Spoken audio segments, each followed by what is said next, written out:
Now to our cover story tonight. Election meddling seems to be a trend now. It started with the US, then there were charges in the French election, murmurs in the German election, and now the Russians, interestingly, are blaming entities from as many as 15 countries of having tried to influence their presidential poll, though Vladimir Putin won. How do they do it is the question. The new headliner is a UK-based data analytics firm. It's called Cambridge Analytica. It apparently influenced the US presidential election, and it did so with the help of Facebook user data.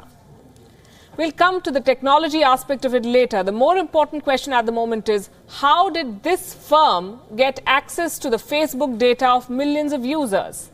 And the even more important question would be, is India prone to similar meddling in its upcoming election? Here's a report.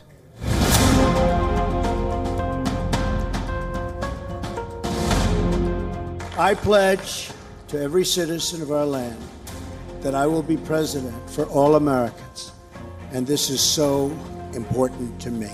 The United States of America shocked the world by electing Donald Trump as president in 2016 elections. While the world was contemplating reasons behind his unimaginable victory, it came to light that it wasn't a plain fair win. It was discovered that Russia had meddled in the US elections to damage Hillary Clinton's presidential campaign and to make Trump win. And as we all know by now, all of that false propaganda to influence the US elections was done using social media, primarily Facebook. And now there's more to the story. It's not just Russia's meddling efforts alone that played a key role in swaying the election in favor of Donald Trump. New reports claim that the UK-based data analytics firm Cambridge Analytica, which worked with Donald Trump's election team, had harvested private information from more than 50 million Facebook users and developed techniques to support President Trump's 2016 election campaign. Whistleblower and Cambridge Analytica co-founder Christopher Wylie spoke on British television about how the company managed to collect private user data. Well, this new twist in the controversial story not only highlights a big Facebook data breach, but it also brings up a lot of questions. How did Cambridge Analytica manage to collect user data of millions of people which was used to influence elections? Did Facebook play the role of a facilitator here? And if not, how did this happen under the nose of Facebook? What does Facebook have to say in this entire episode? And most importantly, how fairly can future elections be conducted in this digital world? Let's address it layer by layer, understand it step by step. The first question, how did Cambridge Analytica collect data of millions of Facebook users? Whistleblower Christopher Wylie reveals that Cambridge Analytica collected users' personal information from Facebook without authorization in early 2014. Facebook explains that Alexander Kogan, a psychology professor at the University of Cambridge, collected data through an app that requires users to sign up using Facebook login. And it was legitimate, but what he did later was against Facebook privacy policies. He then passed on that data to Cambridge Analytica, which was a part of Trump's digital army. British lawmakers are demanding an explanation from Facebook chief Mark Zuckerberg. Well, I'm going to be writing to Mark Zuckerberg asking that either he or another top executive at the company give evidence to the committee to make clear what Facebook knew about this breach of their users' data, why they didn't take action against Cambridge Analytica sooner, and why they've not informed the users whose data was taken. And the reason it's important to us to ask those questions is we asked very similar questions the last time Facebook gave evidence to the committee. They were unable to provide satisfactory answers then, or to follow up with the written information that we required. And people will rightly have concerns about how effective Facebook are at protecting their users from bad actors gaining their data. How did Cambridge Analytica use user data to influence voters? Cambridge Analytica specializes in psychographic profiling, which means that the collected data was used to understand user preferences and create personality profiles of voters. They were then targeted with specifically tailored content and personalized political advertisements. Basically, data collected by Cambridge Analytica was used to determine what interested people in which parts of the region and what was resonating where. In short, the campaigns and slogans that voters wanted to see and hear was customized using this data. For instance, if people, say in a county in Pennsylvania or Wisconsin, showed interest in hearing about immigration, Trump would go there and deliver an immigration-focused speech. You would be surprised to know that the online data of users was also used to plan Trump's schedule. In short, user behavior and their interests were analyzed and the campaign was designed around the same, irrespective of whether Trump actually believed in it or not. The third question: did Facebook play the role of a facilitator in the entire episode?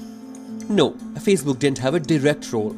In fact, the data was collected in a legitimate way and through proper channels by a Cambridge University professor in his capacity as an app developer.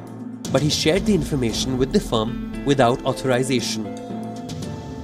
Question number 4. How did it happen under Facebook's nose, and what does Facebook have to say? Facebook says that when it learnt of this violation in 2015, they removed the controversial app that aided in collecting user data and demanded certifications from the professor and all parties he had given data, ensuring the information had been destroyed. According to Facebook, Cambridge Analytica, Professor Kogan and whistleblower Wiley certified the destruction of data. But the social network major later found. It released a statement which said, and I quote, "Contrary to the certifications we were given, not all data was deleted. We are moving aggressively to determine the accuracy of these claims. If true, this is another unacceptable violation of trust and the commitments they made. We are suspending Cambridge Analytica, Wiley and Kogan from Facebook, pending further information." Facebook may not be responsible for this huge data breach, but the social network is definitely facing mounting pressure over privacy issues. The company is now under fire from both the US and the UK for consistently downplaying the risk of data breaches. But an even more important question that now pops up is if there is any link between Russia's efforts at election meddling in the US and controversial Cambridge Analytica, and can data science be the key to winning or losing an election in the days and months to come? Bureau Report, WION. So to answer that question, let's understand how firms like Cambridge Analytica operate. Every time we perform an online activity, we leave a digital trace. Analytics firms capture and collate these traces to construct a pattern. They understand and record your preferences. They build profiles that can be bunched together and targeted. UK-based Cambridge Analytica happens to be one of the popular data mining companies with various high-profile clients. Donald Trump was only one of them. This firm offers services to businesses and political parties which want to change their audience behavior. It works for political, government and military institutions across the globe. Cambridge Analytica collects user data from different sources such as Facebook and Twitter. It studies them to create profiles. It outlines users' interests, preferences and behavioral patterns. This data can then be used to target people with customized messages and advertisements. In the case in point, the firm reportedly exploited Facebook data from 50 million profiles without authorization. The exercise began in 2014. Facebook data was illegally obtained and harvested to develop propaganda to support President Donald Trump's 2016 election campaign. So why should someone sitting in, say, Bangalore or Mumbai worry about what happened in the US? Because they're most probably part of this big data game, you and me. Political parties in India are waking up to what a potent tool technology is. Some of them are in talks with Cambridge Analytica, this particular company, to help map out election strategies. And why just India? Parties in other poll-bound nations like Sri Lanka and Bangladesh are also turning to your social media posts to fine-tune their political messaging. Take a look.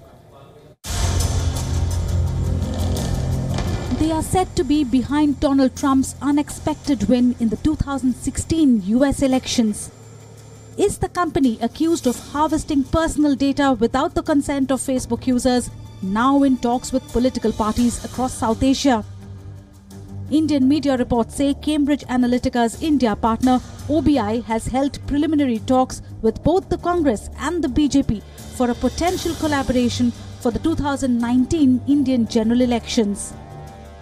One media report also says the company had given an opposition party in India a presentation and had chalked out a data-driven strategy to target voters on social media, analyzing online user behavior and connecting the dots across different citizen databases. It seems the company has worked previously with the ruling JDU for the Bihar Assembly elections in 2010. On its website, Cambridge Analytica says its client achieved a landslide victory with over 90% of total seats targeted by CA being won. Not just India, it seems the company is reaching out to top political players in other countries in South Asia in the run-up to key elections in Sri Lanka and Bangladesh. Reports say the company has held talks with former Sri Lankan President Mahinda Rajapaksa, who's making a bid to get re-elected in 2020, and with Bangladesh's ruling Awami League, which is seeking re-election in 2019. If these reports are indeed true, then data could hold the key to crucial elections in India and its neighborhood, whether voters like it or not. Bureau Report, WION. So what does the law say about data protection and online privacy across the world? We're starting with the US because that is the country that is at the center of this massive controversy. America has been reluctant to regulate e-commerce activities that could hamper growth. In this particular case involving Facebook, the extent of damage is yet to be assessed because different states in the US have different laws. Experts also say that the existing federal laws are not sufficient to cover the broad range of issues that make the new digital environment a threat to personal privacy. But existing laws in the US restrict the interception of electronic communication. They prohibit the access to stored data without the consent of the user. Let's talk about India. Despite several private member bills, Parliament of India has not yet enacted any specific law defining privacy. There is no law that provides protection against breach of privacy of individuals. The Constitution of India has provided the law relating to privacy under the scope of Article 21. India's IT Act, Information Technology Act, provides protection against unauthorized access of the computer system by imposing heavy penalty up to 1 crore rupees. The unauthorized downloading, extraction and copying of data are also covered under the same penalty. What happens in the UK? It's among the most fined nations in Europe for data protection breaches. In the UK, Data Protection Act provides privacy to its citizens. As per this act, personal data can be obtained only for one or more specified and lawful purposes. In the European Union, the EU Charter of Fundamental Rights stipulates that its citizens have the right to protection of their personal data. Under the General Data Protection Regulation, if any entity is found breaching privacy of users, then there are two levels of fines. The first is up to 10 million euros, that's 2% of the company's global annual turnover, that's the second category. While in the second, it's up to 20 million euros or 4% of the company's global annual turnover of the previous financial year. The EU takes privacy so seriously, they want to the fine to be 100 million euros. India certainly is a long way from any such regulation. That's something that we urgently need in this country as well.